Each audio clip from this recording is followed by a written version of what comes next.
Hello and welcome to this Dawn Busters Taste Challenge. Well, it's daylight now. I wanted to start after 5:30, between 5:30 and 6, but it was taking longer to upload a video than I had thought. And I said, well, I'll just watch the news headlines and then do this. So here we are at 6:12 a.m. I'll go walking in a little bit. I am going to answer all the comments from yesterday. Always answer comments. That's one of my gripes, on YouTube, people that don't answer comments. Oh, well. All right. So we have a blended whiskey, an American blended whiskey from 1936. Not this bottle. It might be from 2016, but this brand, Ancient Age, was introduced in 1936.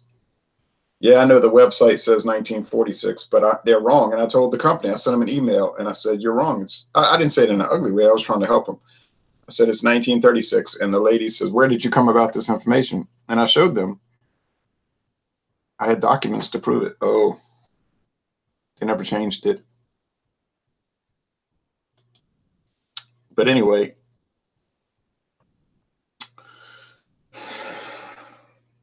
we're having a competition against something that came out 80 years later. Old Camp American blended whiskey. They're both 80 proof. Now, the thing about the Old Camp, I cannot find out what the blend ratio is. Is it 80-20? 75-25? They don't say.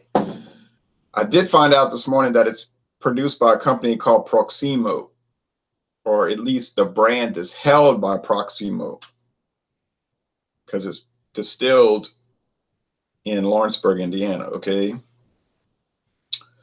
But then if you get to where it says brands and you check it,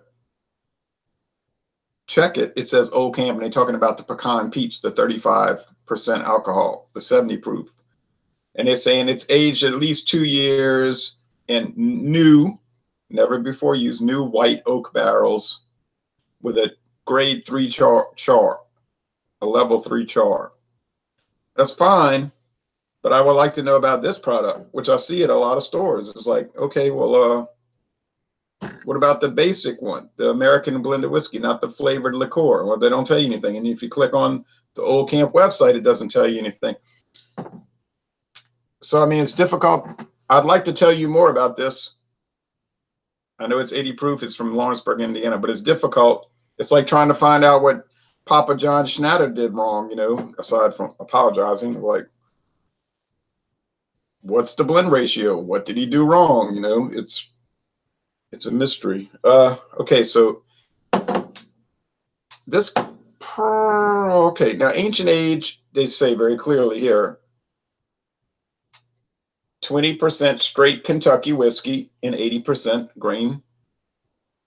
Well, spirits distilled from the finest grains. In other words, corn liquor, corn whiskey, corn alcohol, clear. What do they call it? Moonshine. They call it moonshine. Clear, unaged, well, maybe unaged corn distillate. Cut with water to bring it down to 80 proof. The U.S. government calls it stored in oak. No, let me correct that. Stored in wooden vessels. Well, I mean, if you're storing it, it's aging, right, while you're storing it, but it's uncharred. That's why it stays that white lightning, but it's cut to 80, so it's just more like white spirit. Okay, Old Camp.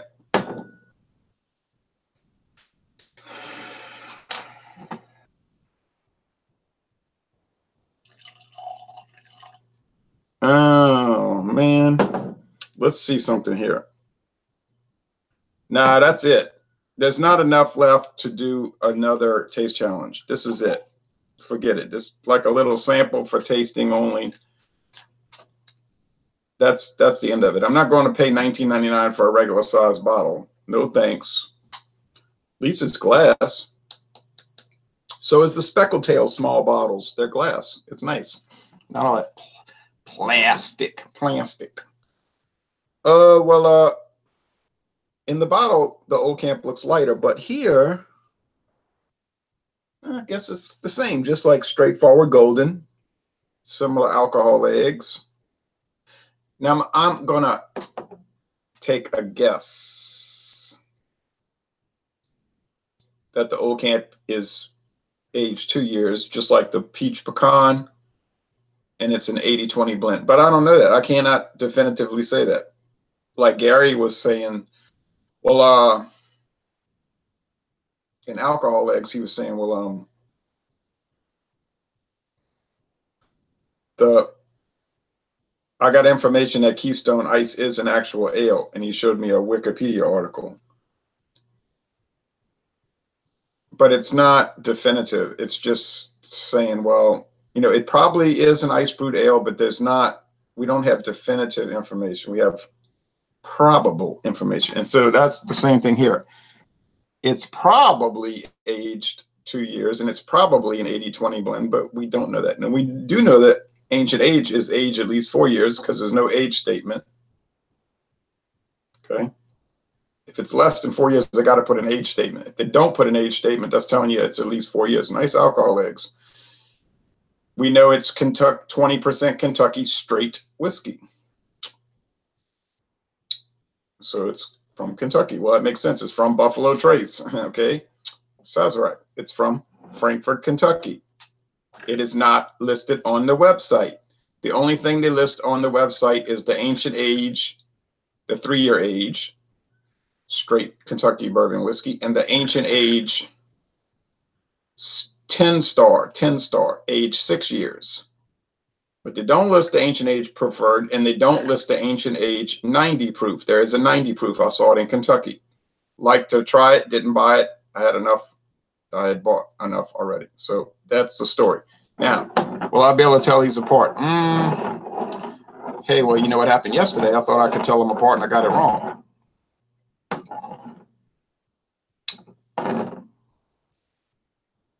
So that taste challenge was a failure. But I did find out that the ancient age was sweeter and had more of a nectar flavor. So okay.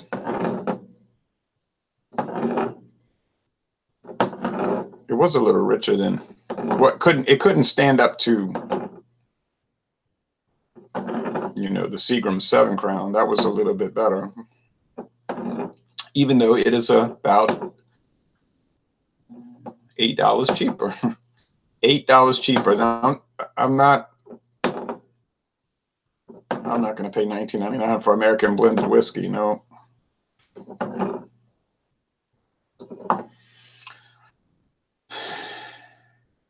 Walmart's got the Old Camp on the top shelf, and they got the Old Charter straight Kentucky bourbon whiskey on the bottom shelf. I said, okay. Kind of a mismatch there. All right, going on. Here we go. Don't have to worry about the appearance because they're the same. Okay. It's got that sourdough thing, this one. And that's making me think it's ancient age, because if you drink ancient age straight bourbon or this, there's this sourdough thing going on. Something to do with Sazerac or Buffalo Trace. Buffalo Trace has this house style. Getting a little char, little, you know, you only got 20% charred whiskey in there, okay? Oh, and how much was it ancient age preferred? Well, I paid $8.99 for it at Ben Q Liquor on Louisiana Highway 427 westbound in Baton Rouge, Louisiana. Too expensive, really, because I can get the big 1,750 milliliter plastic jug bottle for $17.99 at Winn-Dixie. Might be able to get it for $16.99 somewhere. It doesn't matter. I'm not going to go buy any more of it. Okay.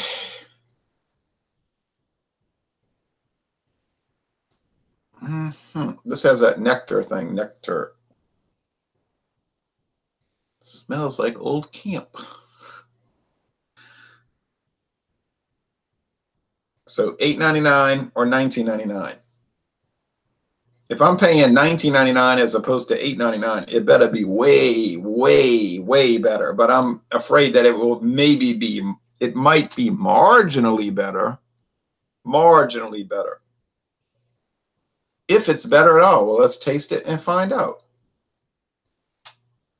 And then I got to start a whole new taste challenge series this week. How about Canadian whiskey? Yes. Let's do that. Then we'll go back to Scotch. Oh, well, that's pretty standard. A little sweetness. You know, that corn whiskey, corn grain whiskey, corn alcohol distillate thing. Basic. Not bad, but basic. Beavis says, I'm still smoking legal weed, Ron. Don't hate. I've got a real old bottle of ancient age Barrel 107. I wouldn't hate. I'd like to try it.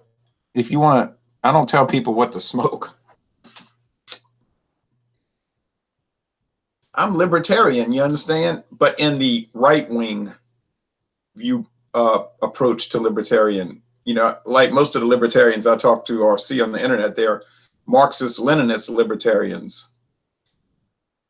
They're communists. They don't realize it. Well, some do, because some, they know what game they're playing. You know, you get the hardcore Reds infiltrate the libertarian community and steer it into the left lane ditch.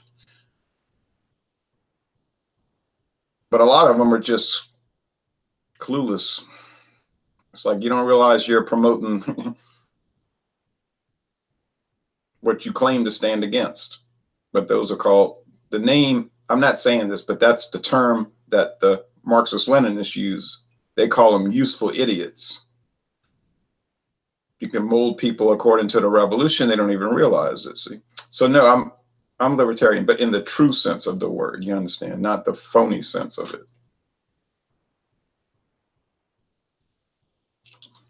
I tried to tell some of these libertarians that, and their solution to the argument was, I'm going to unfriend you. You could do that, of course, that's your right, but it doesn't, that doesn't bolster your argument. Taking your ball and going home does not, that's not a way to defend your position. I would say defend your position by arguing it and presenting facts.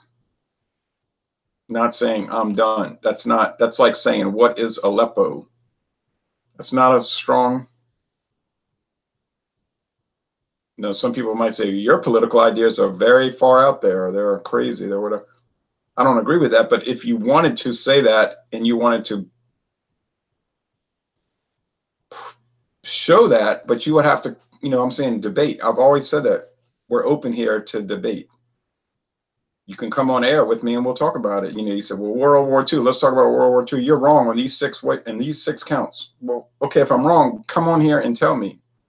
Show me I'm wrong. Demonstrate it. Don't just say it and people won't do it. I'm an independent pro-life nationalist. Okay. I'll accept that.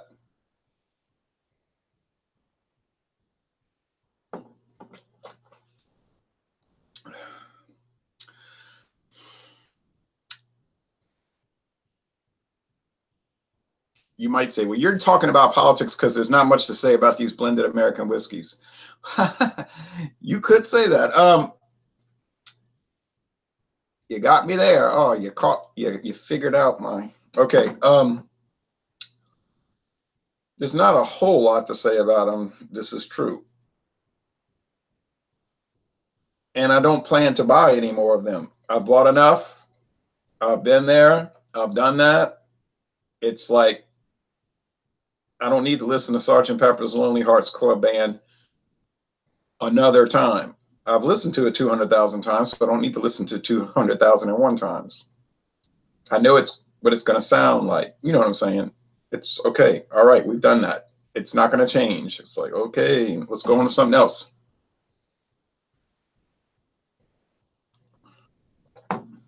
You might say, well, what about all these other hundreds of blended American whiskey brands? There are a lot of brands and they have interesting labels and all, but it's like the same thing. Again, it's like repetitive. Okay. You could say that for beer. Oh, you say, oh no, you're banned. You're out. You're out. Yeah, I know that's the dirty little secret with beer, right? Why you think people got to come up with all of the tomato juice beer and the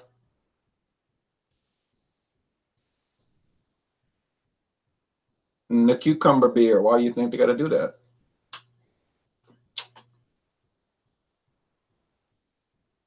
Why do you think they had to have Mork from Ork on Happy Days? What happens? You run out of ideas. It's the same thing. You say, oh, you're just saying beer is bad. I didn't say it was bad. Did you ever hear me say beer was bad? I said it's the same thing. People are focusing on differentiation when they need to be focusing on quality. And that's the problem. There's a lot of people making quality beer, and it's the same general thing. It's all good, but it's like, okay, all right, you know, I've had beer. I drink beer. I can't believe it. It's beer and I drank it. But then you start to lose the plot, or you, like I said, you run out of ideas. So now you've got too many brands chasing too few people, too many brands chasing too few people. So then there's this, all this, we got to come out with something different so we can get everybody to run behind it.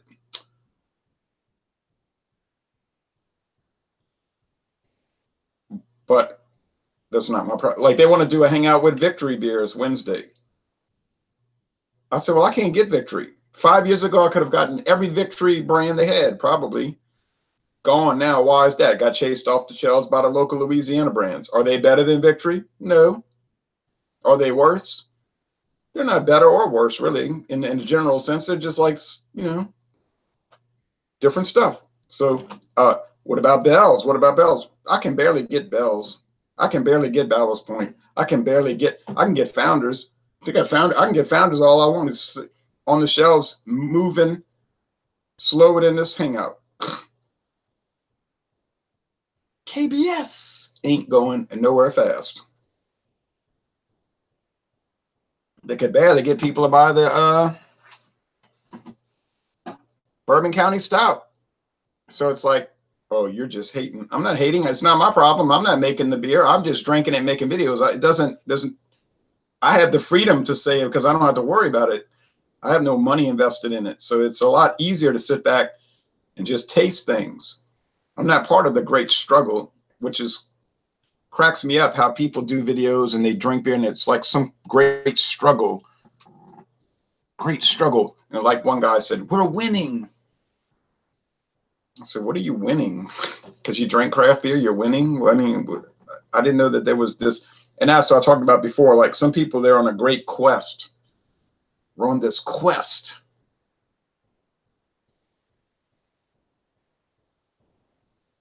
I'm just drinking products. I'm not on a great quest. There's no end game.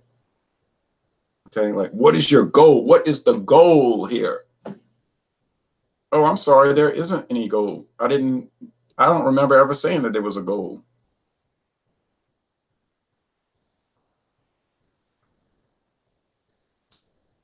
This is just, you know, there's some nectar, there's some dried fruit, there's some grain. It just tastes like very bland, inoffensive, basic American blended whiskey. I mean, if you're looking for great things, this ain't where to look. You know what I'm saying? This is like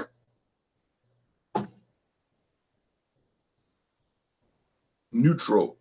You know what I'm saying? You know, that's a perfect word. Grain neutral spirits. This whole thing is neutral. This is like a test signal. It just is there.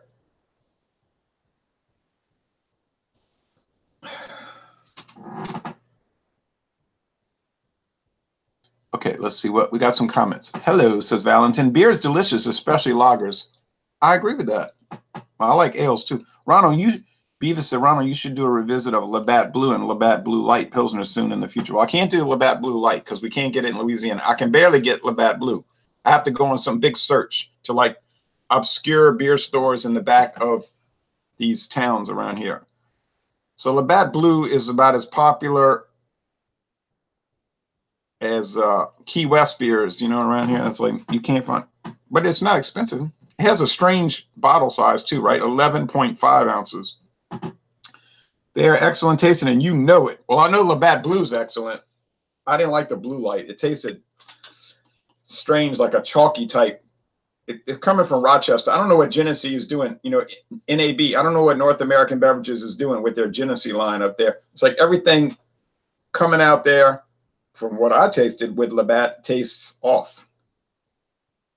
It was like, nah.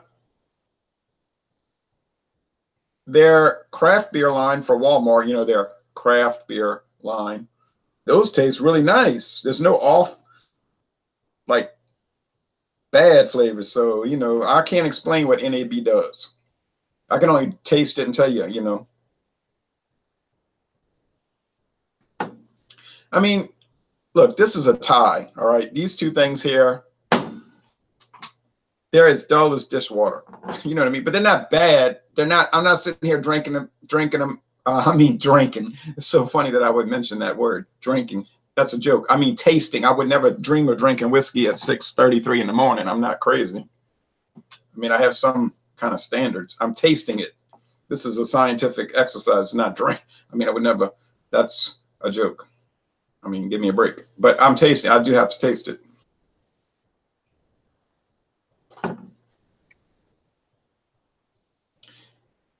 There's a little fruitiness here. It's like an apple. It's like, why did I just taste a red apple? Huh, strange.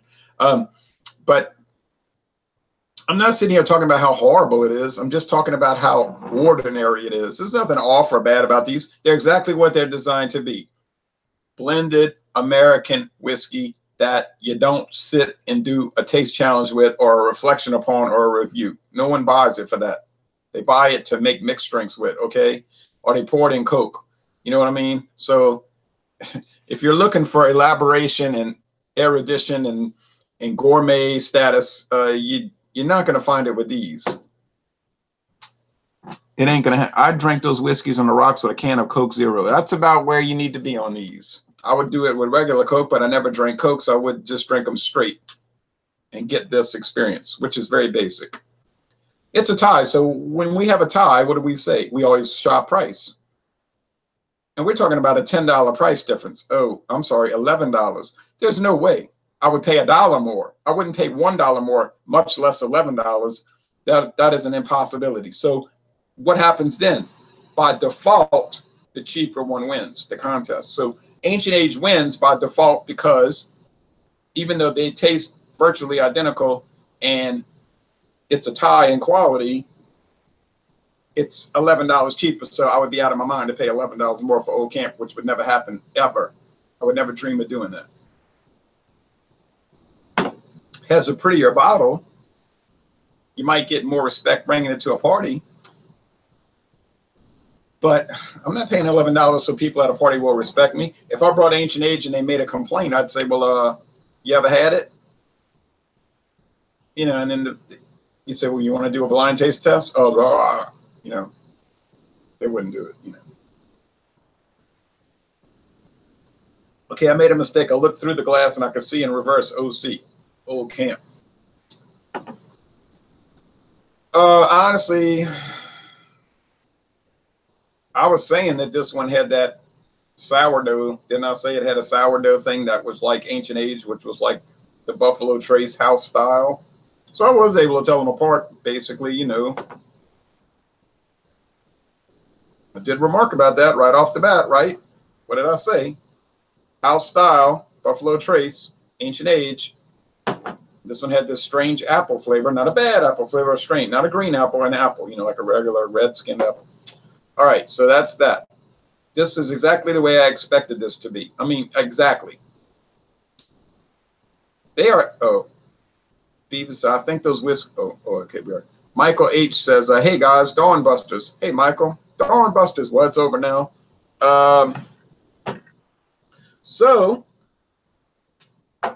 next up, and I might have to double up this week because of some scheduling issues. You know, sometimes I got to double, especially during baseball season. I'm talking about college baseball season. I've got to double up all the time, but I don't have to do that too much in the summer. But I think I'm going to have to do 2 on Tuesday, 2 on Thursday.